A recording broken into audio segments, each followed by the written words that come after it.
এই যে ভূমিকম্প হলো আপনার গান বাজনা বাজানোর কারণে। মুহাম্মদ সাল্লাল্লাহু আলাইহি ওয়াসাল্লাম কি মিথ্যা কথা বলে? কারা কারা হাত তোলেন তো যে মুহাম্মদ সাল্লাল্লাহু আলাইহি ওয়াসাল্লাম জানে না, মুহাম্মদ সাল্লাল্লাহু আলাইহি ওয়াসাল্লাম জানে না, এরকম কারা কারা স্বীকার করে?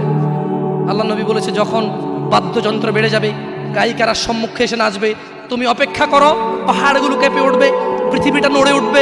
জালজালা ইযা জুলজিলাতিল আরদু জিলজালাহা, যখন পৃথিবী প্রবল কম্পনে প্রকম্পিত হবে। ওয়া খরাজাতিল আরদু আসকালাহা, যখন এই মাটি তার ভিতরে যা আছে একদম লাথি মেরে বের করে দেবে, লাশ হোক আর যাই হোক, মাটি বলবে যে বের হও, বের হও আমার থেকে, বের হও, আমি তোর আর কাউকে রাখবো না। وقال الانسان, মানুষ বলবে মালাহা মালাহা, পৃথিবীটা কি হলো, এই মাটির কি হলো, কেন সে কবরগুলো লাশগুলো বের করে দিচ্ছে, কেন সে স্বর্ণ মতি হীরা মানিক্য বের করে দিচ্ছে, মালাহা, এর কি হলো, কেন পাহাড় নড়ে উঠছে, কেন পাহাড় ভেঙে চূর্ণ বিচূর্ণ হয়ে যাচ্ছে।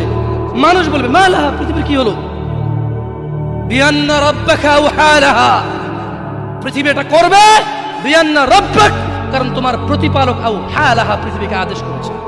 আপনি গান শোনেন, আমি শুনি না, আপনি গান বাজান, আমি বাজাই না। যখন চিটাগং নড়ে উঠলো ভূমিকম্পে, আপনার বাড়ির সাথে আমার বাড়িটা উঠছে।